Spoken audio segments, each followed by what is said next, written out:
How Santa Claus Came to Simpson's Bar, written by Bret Harte and published in Tales of the Argonauts in 1875.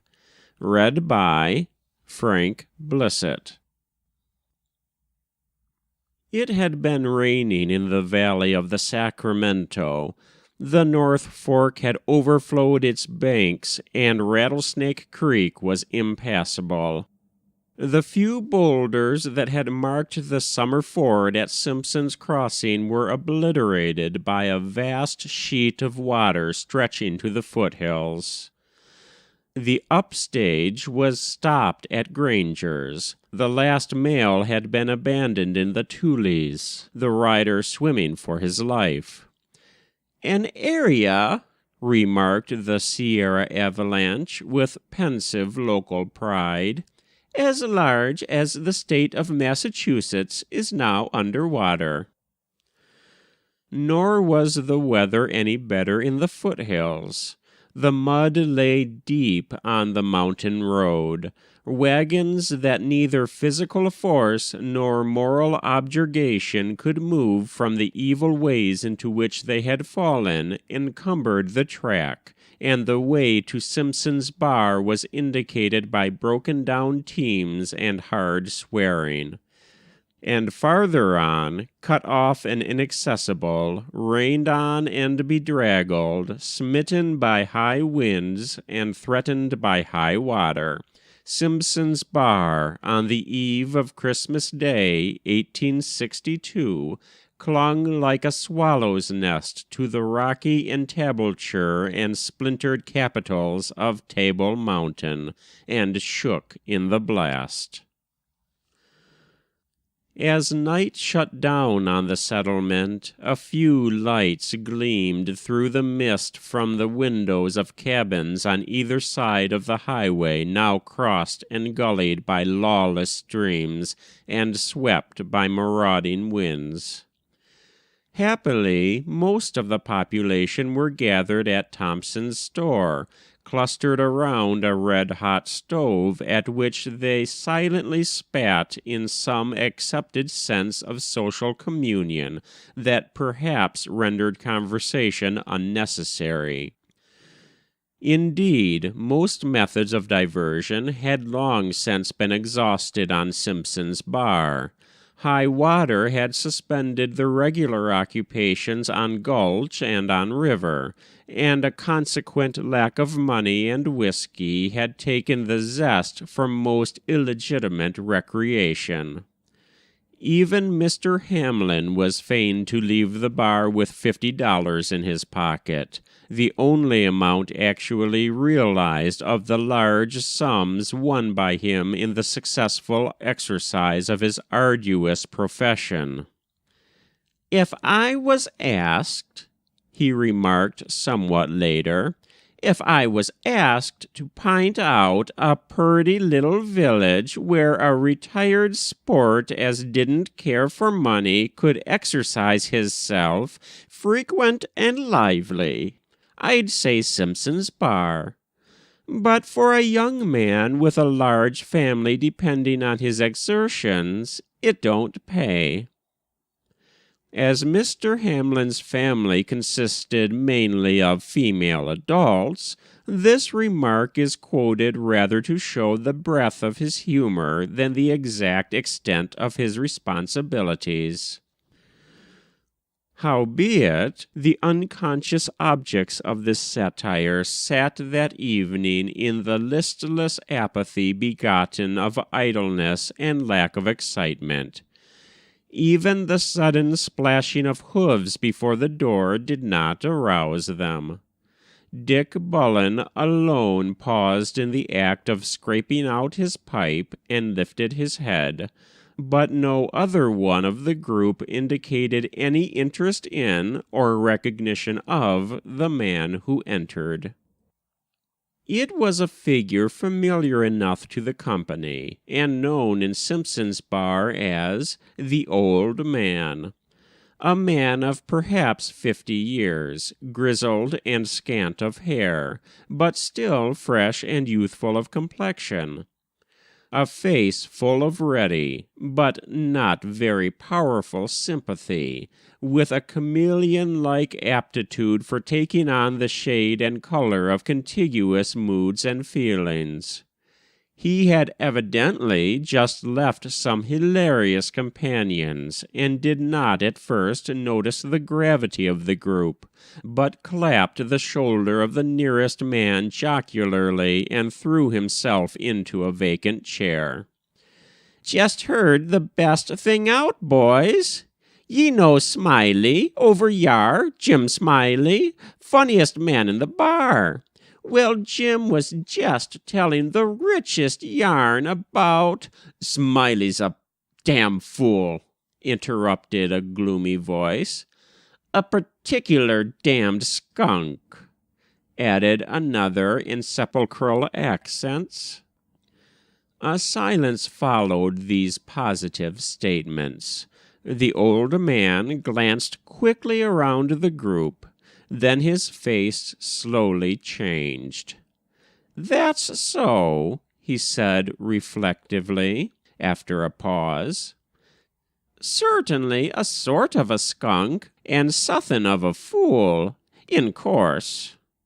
He was silent for a moment, as in painful contemplation of the unsavoriness and folly of the unpopular Smiley.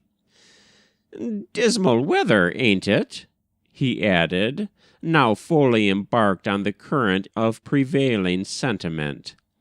"Mighty rough papers on the boys, and no show for money this season, and tomorrow's Christmas." There was a movement among the men at this announcement, but whether of satisfaction or disgust was not plain. "Yes," continued the old man in the lugubrious tone he had, within the last few moments, unconsciously adopted. "Yes, Christmas, and tonight's Christmas Eve. You see, boys, I kinder thought, that is, I sorter had an idee, just passin' like, you know, that maybe ye'd all like to come over to my house tonight and have a sort of tear-round. But I suppose now you wouldn't. Don't feel like it, maybe?" he added with anxious sympathy, peering into the faces of his companions. "Well, I don't know," responded Tom Flynn with some cheerfulness. "P'raps we may. But how about your wife, old man? What does she say to it?" The old man hesitated. His conjugal experience had not been a happy one, and the fact was known to Simpson's bar. His first wife, a delicate, pretty little woman, had suffered keenly and secretly from the jealous suspicions of her husband, until one day he invited the whole bar to his house to expose her infidelity. On arriving, the party found the shy, petite creature quietly engaged in her household duties, and retired abashed and discomfited. But the sensitive woman did not easily recover from the shock of this extraordinary outrage. It was with difficulty she regained her equanimity sufficiently to release her lover from the closet in which he was concealed and escape with him. She left a boy of 3 years to comfort her bereaved husband. The old man's present wife had been his cook. She was large, loyal, and aggressive. Before he could reply, Joe Dimmick suggested with great directness that it was the old man's house, and that, invoking the divine power, if the case were his own, he would invite whom he pleased, even if in so doing he imperiled his salvation. The powers of evil, he further remarked, should contend against him vainly. all this delivered with a terseness and vigor lost in this necessary translation. "In course, certainly, that's it," said the old man with a sympathetic frown. "Thar's no trouble with that. It's my own house, built every stick on it myself. Don't you be afeard o' her, boys. She may cut up a trifle rough, ease women do, but she'll come round." Secretly, the old man trusted to the exaltation of liquor and the power of courageous example to sustain him in such an emergency. As yet, Dick Bullen, the oracle and leader of Simpson's bar, had not spoken. He now took his pipe from his lips. "Old man, how's that your Johnny gettin' on? Seems to me he didn't look so pert last time I seed him on the bluff heavin' rocks at Chinamen. Didn't seem to take much interest in it. Thar was a gang of 'em by yar yesterday, drowned out up the river, and I kinder thought o' Johnny and how he'd miss 'em. Maybe now we'd be in the way ef he was sick." The father, evidently touched not only by this pathetic picture of Johnny's deprivation, but by the considerate delicacy of the speaker, hastened to assure him that Johnny was better, and that a little fun might liven him up. Whereupon Dick arose, shook himself, and saying, "I'm ready. Lead the way, old man. Here goes," himself led the way with a leap, a characteristic howl, and darted out into the night. As he passed through the outer room, he caught up a blazing brand from the hearth. The action was repeated by the rest of the party, closely following and elbowing each other, and before the astonished proprietor of Thompson's grocery was aware of the intention of his guests, the room was deserted. The night was pitchy dark. In the first gust of wind their temporary torches were extinguished, and only the red brands dancing and flitting in the gloom like drunken will-o'-the-wisps indicated their whereabouts. Their way led up Pine Tree Canyon, at the head of which a broad, low, bark-thatched cabin burrowed in the mountainside. It was the home of the old man, and the entrance to the tunnel in which he worked when he worked at all. Here the crowd paused for a moment out of delicate deference to their host, who came up panting in the rear. "Perhaps ye'd better hold on a second out yere, whilst I go in and see that things is all right," said the old man, with an indifference he was far from feeling. The suggestion was graciously accepted. The door opened and closed on the host, and the crowd, leaning their backs against the wall and cowering under the eaves, waited and listened. For a few moments there was no sound but the dripping of water from the eaves and the stir and rustle of wrestling boughs above them. Then the men became uneasy, and whispered suggestion and suspicion passed from one to the other. "Reckon she's caved in his head the first lick." "Decoyed him inter the tunnel and barred him up, likely. Got him down and sittin' on him.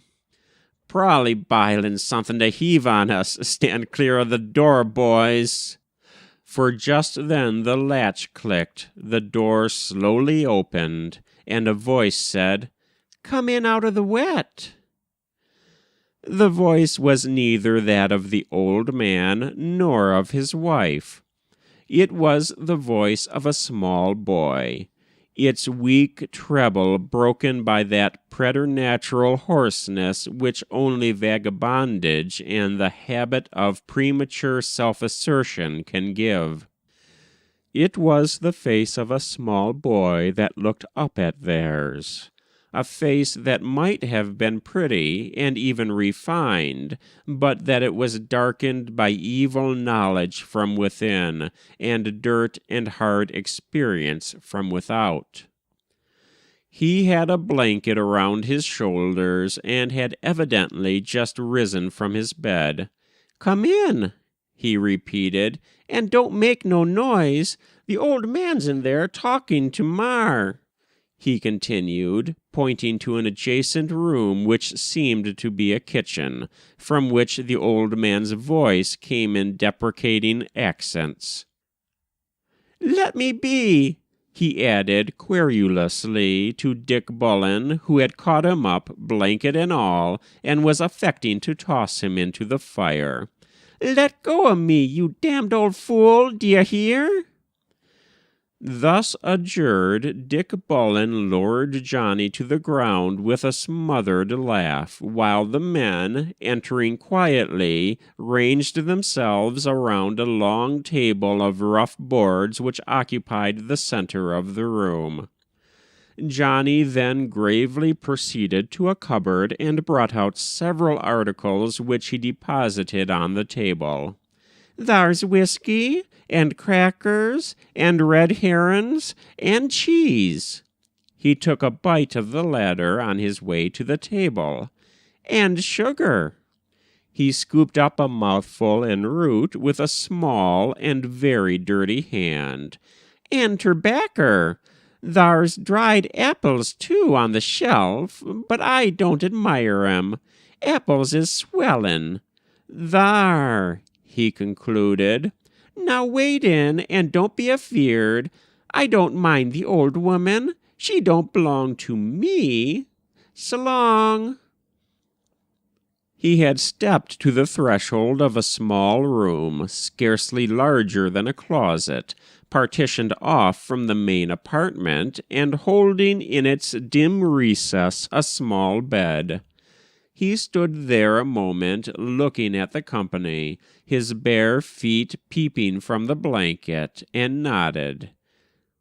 "Hello, Johnny. You ain't going to turn in again, are ye?" said Dick. "Yes, I are," responded Johnny decidedly. "Why? What's up, old fellow?" "I'm sick." "How sick?" "I've got a fever, and childblains, and rheumatiz," returned Johnny, and vanished within. After a moment's pause, he added in the dark, apparently from under the bedclothes, "and biles." There was an embarrassing silence. The men looked at each other and at the fire. Even with the appetizing banquet before them, it seemed as if they might again fall into the despondency of Thompson's grocery, when the voice of the old man, incautiously lifted, came deprecatingly from the kitchen. "Certainly that's so. In course they is. A gang o' lazy drunken loafers. And that ar Dick Bullen's the orneriest of all. Didn't have no more sabe than to come round yar with sickness in the house and no provision. That's what I said. 'Bullen,' says I, 'it's crazy drunk you are, or a fool,' says I, 'to think o' such a thing. Staples,' I says, 'be you a man, Staples, and 'spect to raise hell under my roof and invalids lying round? But they would come, they would. That's what you must 'spect o' such trash as lays around the bar.'" A burst of laughter from the men followed this unfortunate exposure. Whether it was overheard in the kitchen, or whether the old man's irate companion had just then exhausted all other modes of expressing her contemptuous indignation, I cannot say. but a back door was suddenly slammed with great violence. A moment later, and the old man reappeared, happily unconscious of the cause of the late hilarious outburst, and smiled blandly. The old woman thought she'd just run over to Mrs. McFadden's for a sociable call, he explained with jaunty indifference, as he took a seat at the board. Oddly enough, it needed this untoward incident to relieve the embarrassment that was beginning to be felt by the party, and their natural audacity returned with their host. I do not propose to record the convivialities of that evening. The inquisitive reader will accept the statement that the conversation was characterized by the same intellectual exaltation, the same cautious reverence, the same fastidious delicacy, the same rhetorical precision, and the same logical and coherent discourse somewhat later in the evening, which distinguish similar gatherings of the masculine sex in more civilized localities and under more favorable auspices. No glasses were broken, in the absence of any. No liquor was uselessly spilt on floor or table, in the scarcity of that article. It was nearly midnight when the festivities were interrupted. "Hush," said Dick Bullen, holding up his hand. It was the querulous voice of Johnny from the adjacent closet. "Oh, Dad?" The old man arose hurriedly and disappeared in the closet. Presently he reappeared. "His rheumatiz is coming on again bad," he explained, "and he wants rubbin'." He lifted the demijohn of whiskey from the table and shook it. It was empty. Dick Bullen put down his tin cup with an embarrassed laugh. So did the others. The old man examined their contents and said hopefully, "I reckon that's enough. You don't need much. You hold on, all of you, for a spell, and I'll be back," and vanished in the closet with an old flannel shirt and the whiskey. The door closed, but imperfectly, and the following dialogue was distinctly audible. "Now, Sonny, whar does she ache worst?" "Sometimes over yar, and sometimes under year. But it's most powerful from year to year. Rub year, Dad." A silence seemed to indicate a brisk rubbing. Then Johnny, "Having a good time out year, Dad?" "Yes, Sonny." "Tomorrow's Christmas, ain't it?" "Yes, Sonny. How does she feel now?" "Better rub a little furder down. What's Christmas, anyway? What's it all about?" "Oh, it's a day." This exhaustive definition was apparently satisfactory, for there was a silent interval of rubbing. Presently, Johnny again. "Mar says that everywhere else but here, everybody gives things to everybody Christmas. And then she just waded inter you. She says thar's a man they call Sandy Claus. Not a white man, you know, but a kind o' Chinaman. Comes down the chimbley night afore Christmas and gives things to children. Boys like me. Puts 'em in their boots. That's what she tried to play upon me. Easy now, Pop, where are you rubbin' to? That's a mile from the place. She just made that up, didn't she? Just to aggravate me and you. Don't rub thar. Why, Dad." In the great quiet that seemed to have fallen upon the house, the sigh of the near pines and the drip of leaves without was very distinct. Johnny's voice, too, was lowered as he went on. "Don't you take on now, for I'm getting all right fast. What's the boys doing out thar?" The old man partly opened the door and peered through. His guests were sitting there sociably enough, and there were a few silver coins and a lean buckskin purse on the table. "Bettin' on suthin', some little game or 'nother. They're all right," he replied to Johnny, and recommenced his rubbing. "I'd like to take a hand and win some money," said Johnny, reflectively, after a pause. The old man glibly repeated what was evidently a familiar formula, that if Johnny would wait until he struck it rich in the tunnel, he'd have lots of money, etc., etc. "Yes," said Johnny, "but you don't. And whether you strike it or I win it, it's about the same. It's all luck.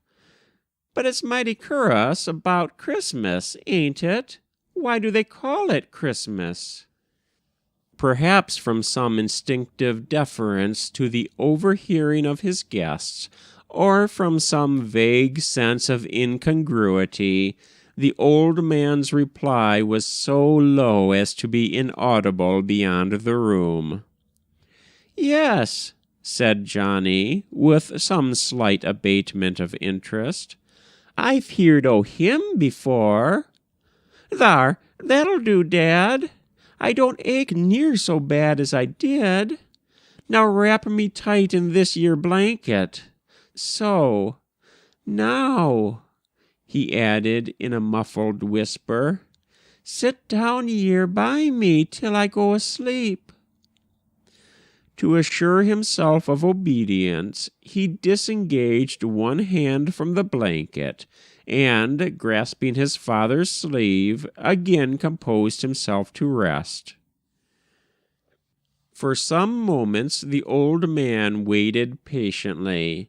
Then the unwonted stillness of the house excited his curiosity, and, without moving from the bed, he cautiously opened the door with his disengaged hand and looked into the main room.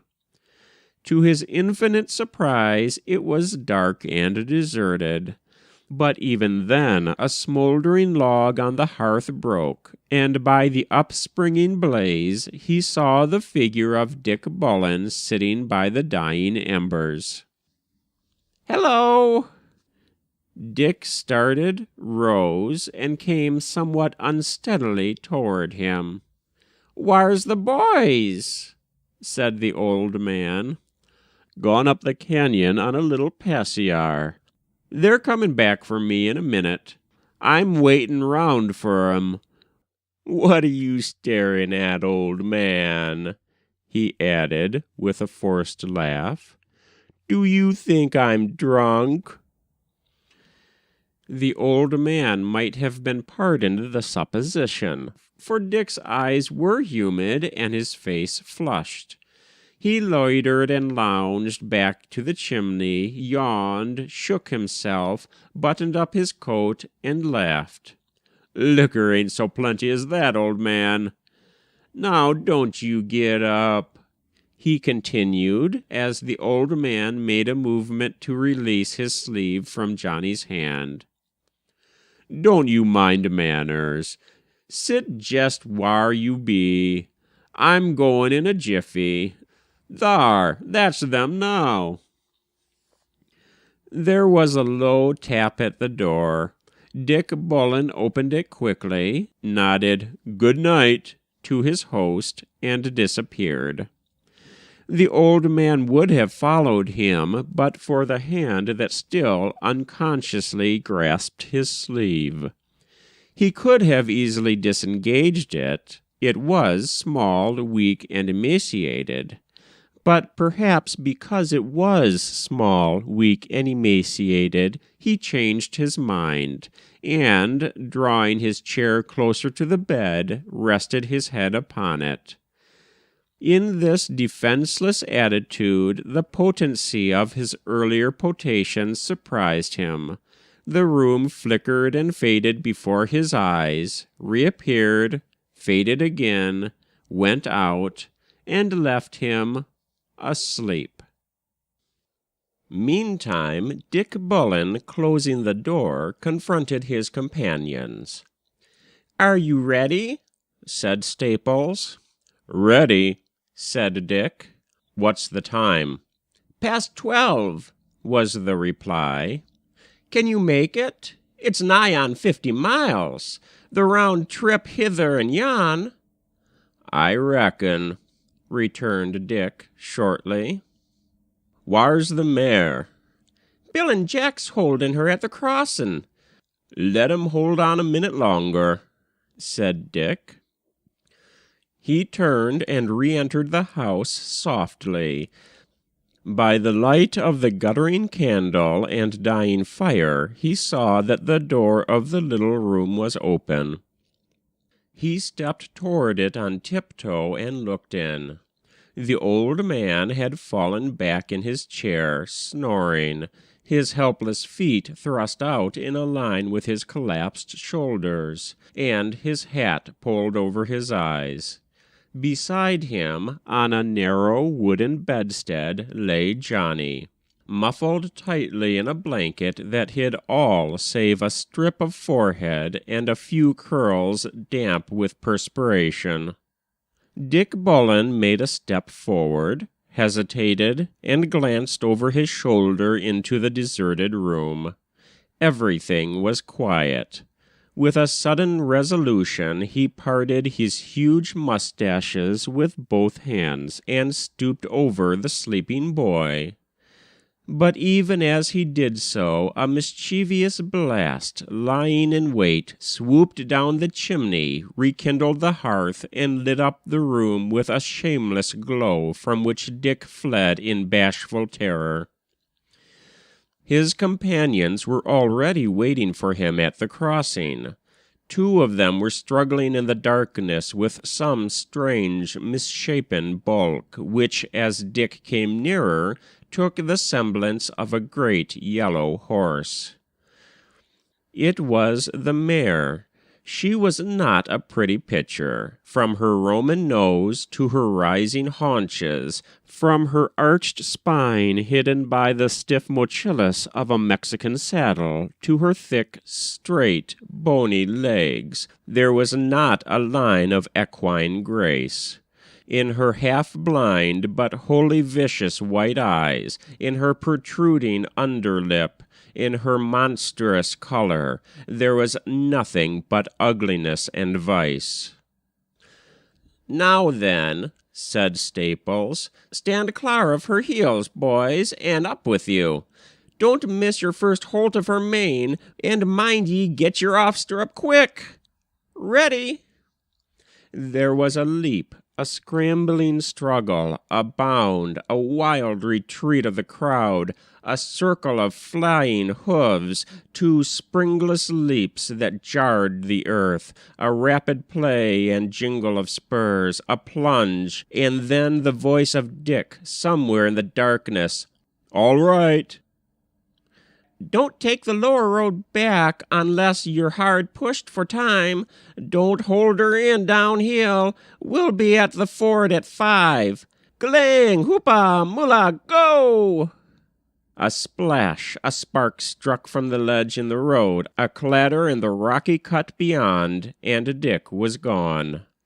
Sing, O muse, the ride of Richard Bullen. Sing, O muse of chivalrous men, the sacred quest, the doughty deeds, the battery of low churls, the fearsome ride and gruesome perils of the flower of Simpson's bar. Alack, she is dainty, this muse. She will have none of this bucking brute and swaggering ragged rider, and I must fain follow him in prose, afoot. It was 1 o'clock, and yet he had only gained Rattlesnake Hill, for in that time Jovita had rehearsed to him all her imperfections and practiced all her vices.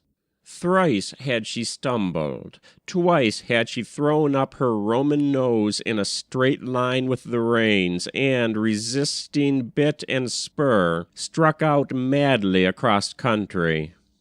Twice had she reared, and, rearing, fallen backward, and twice had the agile Dick, unharmed, regained his seat before she found her vicious legs again. And a mile beyond them, at the foot of a long hill, was Rattlesnake Creek. Dick knew that here was the crucial test of his ability to perform his enterprise, set his teeth grimly, put his knees well into her flanks, and changed his defensive tactics to brisk aggression. Bullied and maddened, Jovita began the descent of the hill. Here the artful Richard pretended to hold her in with ostentatious objurgation and well-feigned cries of alarm. It is unnecessary to add that Jovita instantly ran away, nor need I state the time made in the descent. It is written in the chronicles of Simpson's Bar.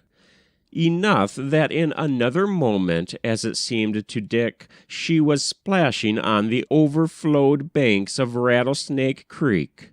As Dick expected, the momentum she had acquired carried her beyond the point of balking, and, holding her well together for a mighty leap, they dashed into the middle of the swiftly flowing current.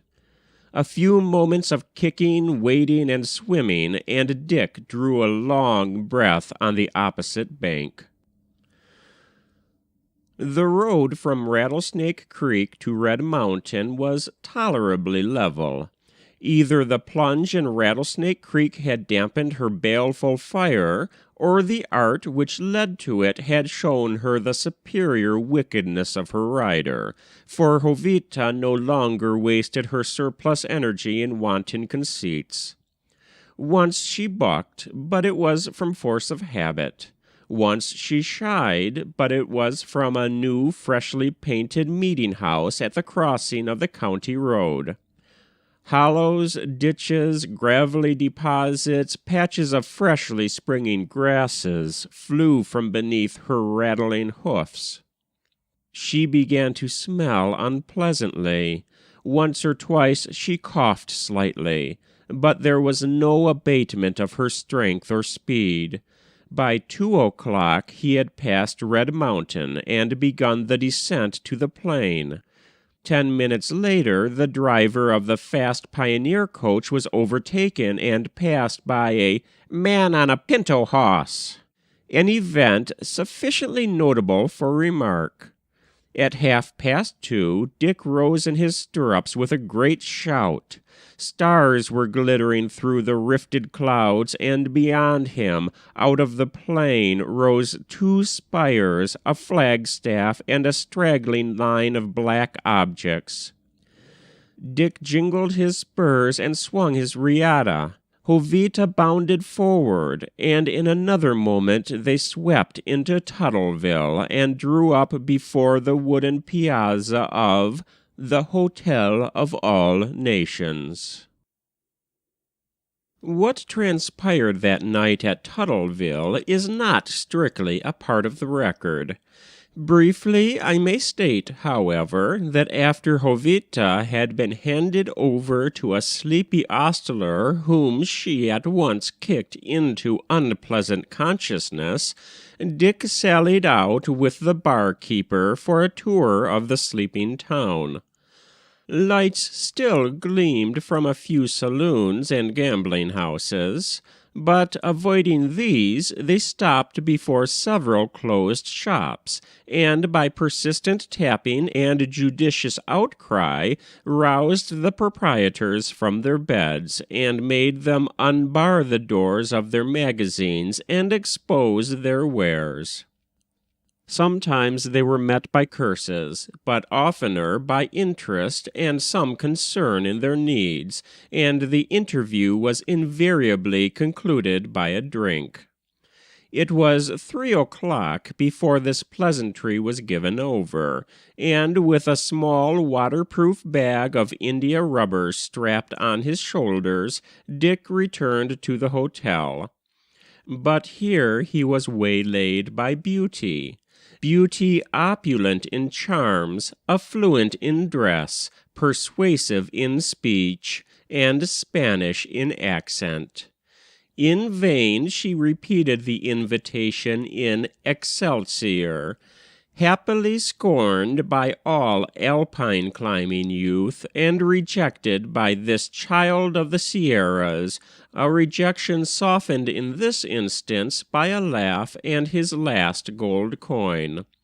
And then he sprang to the saddle and dashed down the lonely street and out into the lonelier plain, where presently the lights, the black line of houses, the spires, and the flagstaff sank into the earth behind him again and were lost in the distance. The storm had cleared away, the air was brisk and cold, the outlines of adjacent landmarks were distinct, but it was 4:30 before Dick reached the meeting-house and the crossing of the county road. To avoid the rising grade, he had taken a longer, more circuitous road, in whose viscid mud Jovita sank fetlock deep at every bound. It was a poor preparation for a steady ascent of 5 miles more. But Jovita, gathering her legs under her, took it with her usual blind, unreasoning fury, and a half-hour later reached the long level that led to Rattlesnake Creek. Another half-hour would bring him to the creek. He threw the reins lightly upon the neck of the mare, chirruped to her, and began to sing. Suddenly Jovita shied with a bound that would have unseated a less practiced rider. Hanging to her rein was a figure that had leaped from the bank, and at the same time from the road before her arose a shadowy horse and rider. "Throw up your hands," commanded the second apparition with an oath. Dick felt the mare tremble, quiver, and apparently sink under him. He knew what it meant, and was prepared. "Stand aside, Jack Simpson. I know you, you damned thief. Let me pass, or—" He did not finish the sentence. Jovita rose straight in the air with a terrific bound, throwing the figure from her bit with a single shake of her vicious head, and charged with deadly malevolence down on the impediment before her. An oath, a pistol shot. Horse and highwayman rolled over in the road, and the next moment Jovita was 100 yards away. But the good right arm of her rider, shattered by a bullet, dropped helplessly at his side. Without slaking his speed, he shifted the reins to his left hand, but a few moments later he was obliged to halt and tighten the saddle girths that had slipped in the onset. This, in his crippled condition, took some time. He had no fear of pursuit, but looking up he saw that the eastern stars were already paling, and that the distant peaks had lost their ghostly whiteness, and now stood out blackly against a lighter sky. Day was upon him. Then, completely absorbed in a single idea, he forgot the pain of his wound, and mounting again, dashed on toward Rattlesnake Creek. But now Jovita's breath came broken by gasps. Dick reeled in his saddle, and brighter grew the sky. Ride, Richard, run, Jovita, linger, O day. For the last few rods there was a roaring in his ears. Was it exhaustion from loss of blood, or what? He was dazed and giddy as he swept down the hill, and did not recognize his surroundings. Had he taken the wrong road, or was this Rattlesnake Creek? It was. But the brawling creek he had swam a few hours before had risen, more than doubled its volume, and now rolled a swift and resistless river between him and Rattlesnake Hill. For the first time that night, Richard's heart sank within him. The river, the mountain, the quickening east swam before his eyes.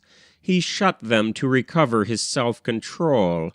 In that brief interval, by some fantastic mental process, the little room at Simpson's bar and the figures of the sleeping father and son rose upon him.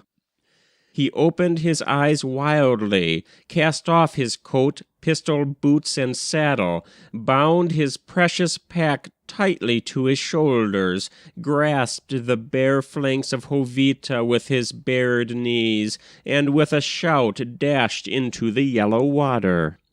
A cry rose from the opposite bank as the head of a man and horse struggled for a few moments against the battling current, and then were swept away amidst uprooted trees and whirling driftwood. The old man started and woke. The fire on the hearth was dead, the candle in the outer room flickered in its socket, and somebody was rapping at the door. He opened it, but fell back with a cry before the dripping, half-naked figure that reeled against the doorpost. "Dick?" "Hush! Is he awake yet?" "No, but Dick!" "Dry up, you old fool! Get me some whiskey, quick!" The old man flew and returned with an empty bottle. Dick would have sworn, but his strength was not equal to the occasion. He staggered, caught at the handle of the door, and motioned to the old man. "Thar's suthin' in my pack here for Johnny. Take it off. I can't." The old man unstrapped the pack and laid it before the exhausted man. "Open it, quick."